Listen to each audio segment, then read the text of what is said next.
आपको अपनी eating window का टाइम 9 AM टू 6 PM कर लेना चाहिए। Only one change. कि रात्रि भोजन करके आप उन माइक्रो ऑर्गेनिजम्स के साथ ही नहीं थोड़ा थोड़ा गिरने लगता है और सभी पेड़ पौधे जीव जंतु बाहर आ ही जाते हैं। तो इसीलिए आयुर्वेद का भी यही कहना है कि भोजन हमें सूर्य अस्त से पहले पहले कर लेना चाहिए। फूड टाइमिंग के ह्यूमन बॉडी पर इफेक्ट्स देखने के लिए एक study publish Going to sleep. तब उसको सबसे मेहनत वाला काम दे रहे हैं, राइट? आपका हर एक ऑर्गन नेचर का ही पार्ट है। वही नींद मेडिसिन का काम करेगी जो सनसेट के। अब सनलाइट को क्यों और कैसे इनटेक करना है ये आपने अभी समझा। और सुबह के सूर्य स्नान और सूर्य दर्शन के कुछ देर बाद आपके पेट को भी भूख लगेगी, जिसके रिलेटेड हमारा थर्ड पॉइंट है फूड एज मेडिसिन। देखिए 95% जो भी आज बीमारियां हैं वो सभी गट से होके जाती हैं, यानी हमारा खान पान उससे डायरेक्टली लिंक्ड है। और फूड ही एक इंपॉर्टेंट फैक्टर है जिसके थ्रू हमारी बॉडी में मोस्ट केमिकल्स जाते हैं। अब तो MDH जैसे 60 साल पुरानी कंपनीज के प्रोडक्ट्स में भी कार्सिनोजेनिक पेस्टिसाइड्स निकल रहे हैं। और भी आप खुद आने वाले टाइम में देखेंगे कि जानी मानी कंपनीज जिनके प्रोडक्ट्स आप सदियों से यूज़ करते आ रहे थे, कैसे वो भी ऐसे प्रिजर्वेटिव्स और केमिकल्स यूज़ करती हैं जो एक्चुअल में आपके लिए स्लो पॉइजन का काम कर रही थी। आपको अब से ही कॉन्शियस होना होगा और कुछ भी खाने से पहले आपको ये एक सवाल अपने आप से ज़रूर पूछना है कि क्या ये चीज़ सीधा धरती से उगकर आई है या फैक्ट्री में पैक होकर। अगर तो ये फैक्ट्री में पैक होकर आया हुआ प्रोडक्ट है तो आप उसे बिल्कुल नहीं खाएंगे। आपके सभी बिस्किट्स, नमकीन, चिप्स, ड्रिंक्स ये सभी प्लास्टिक की पन्नी में पैक होकर आते हैं। बेसिकली आपके मॉडर्न ग्रोसरी स्टोर में जो 99% चीज़ें मिलती हैं वो सभी फैक्ट्री से ही निकल के आती हैं। और इन सभी ईटेबल्स की कुछ एक्सपायरी डेट भी होती है जो 1 साल, 2 साल और कईयों की 5 साल तक जाती है। आप सोच के देखिए कि इन चीज़ों की एक्सपायरी डेट को बढ़ाने के लिए कैसे कैसे प्रिजर्वेटिव्स और एडिटिव्स का यूज़ होता होगा। अगर इसको आप और डीपली समझना चाहते हैं तो आप इस चैनल में इससे जस्ट पहले अपलोड की गई वीडियो को ज़रूर देखें। तो बेसिकली आपको लिविंग फूड ही लेना है जो 3-4 दिन तक ही चलता है। आप अगर सेब, केले जैसे फ्रूट्स या इवन वेजिटेबल्स लाते हैं तो वो ज़्यादा से ज़्यादा 1 वीक बाद खाने लायक नहीं रहते। हाँ, ग्रेन्स और पल्सेस की बात अलग है, but most living food starts dying in a week. आपको लिविंग फूड और डेड फूड में अंतर करना सीखना होगा और सिर्फ वो फूड ही यूज़ करना है जो सीधा माँ प्रकृति ने हमें दिया है। इसके अलावा आप डॉक्टर विश्वरूप की DIP डाइट फॉलो करिए, जिसके इंडियन गवर्नमेंट ने भी क्लिनिकल ट्रायल्स कंडक्ट किए और काफ़ी पॉजिटिव रिजल्ट्स पेशेंट्स में देखे गए। बहुत जल्दी लोगों की diabetes, heart disease, joint pain, cholesterol, obesity जैसे क्रोनिक डिसीजेज भी हील होते हुए दिखे। अब तो वैसे भी एक नए फ्लू का भी नोशन चलाया जा रहा है H5N1 वायरस के रूप में, जो 50 टाइम्स मोर डेडलियर बताया जा रहा है 2019 में आए वायरस के मुकाबले, जो भी फिलहाल आपकी ही खाने वाली मुर्गियों में फैला हुआ है। देखिए फ्लू हो या ना हो, पर जो डेड फूड है जिसमें एनिमल्स की हत्या करके आपको आपकी प्लेट में परोसा जाता है वो आपको ज़रूर अवॉइड करना चाहिए। मैं शॉक रह गया ये डेटा देखकर कि almost 90% of the world population eat non vegetarian food. देखिए ज़रूरी नहीं है कि अगर ज़्यादा लोग कोई चीज़ कर रहे हैं तो वो गुड डीड में गिनी जाए। इसमें भी अगर किसी को कोई शक है तो let us know, we will make a dedicated video on how non veg food can be infectious for your health. बाकी रही बात पेंडेमिक की, तो वो तो गेम इन्होंने खेलना ही है, पर आपके अंदर इस बार कोई फियर ना उत्पन्न हो, इसका आपको खास ख्याल रखना है। चारों तरफ से ये प्रोपेगेंडा, ये ट्रायल्स होंगे कि आपके अंदर डर पैदा किया जाए, चाहे वो मीडिया के रूप में हो या डॉक्टर्स के या आपके खुद के फ्रेंड्स और फैमिलीज के रूप में।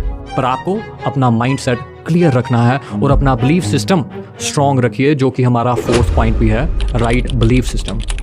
कि कैसे आपका बिलीफ सिस्टम आपके जीन्स और एक एक सेल को आपकी सोच के अकॉर्डिंग बदल सकता है। बिलीफ सिस्टम कैसे स्ट्रॉन्ग होगा, वो सिर्फ और सिर्फ हो सकता है राइट नॉलेज के साथ। और राइट नॉलेज सिर्फ आपकी खुद की मेहनत से की गई स्टडी से आएगी। देखिए अब तो बहुत सारी स्टडीज भी पब्लिश हो चुकी हैं कि कैसे आपका राइट बिलीफ सिस्टम आपकी सराउंडिंग्स और इवन आपकी बायोलॉजी को भी बदलता है। डॉक्टर जो डिस्पेंजा और डॉक्टर ब्रूस लिप्टन ने जो एपिजेनेटिक्स के विज्ञान को नई डायरेक्शन दी है, उसने बिग फार्मा को हिला के रख दिया।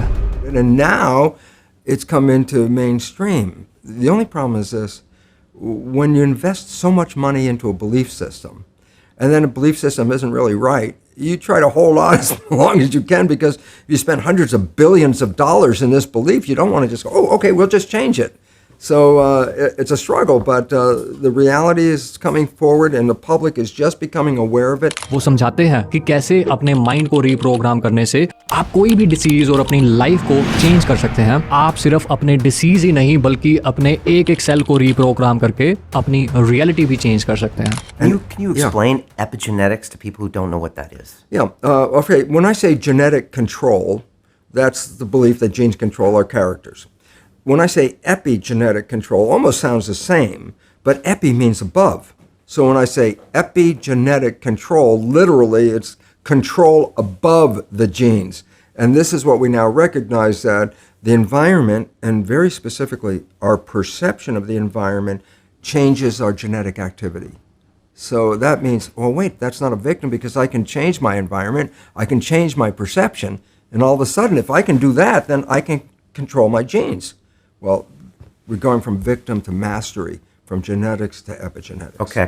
इसके ऊपर इस चैनल पे भी आपको कुछ वीडियोस मिल जाएंगी और हम फ्यूचर में भी इसके बारे में और डीप वीडियो बनाने का प्रयास करेंगे। आप डॉक्टर ब्रूस लिप्टन की book the biology of belief भी ज़रूर रीड करिए। डॉक्टर जो डिस्पेंजा की कहानी भी आपको एक पॉजिटिव माइंडसेट देगी कि कैसे उन्होंने सिर्फ मेडिटेशन और राइट बिलीफ सिस्टम के साथ अपनी स्पाइन में टूटी हुई 6 वर्टिब्रे को सिर्फ 12 वीक्स में हील किया। So as I made the turn, a four-wheel drive Bronco going about 55 miles an hour hit me from behind and catapulted me out of my bicycle.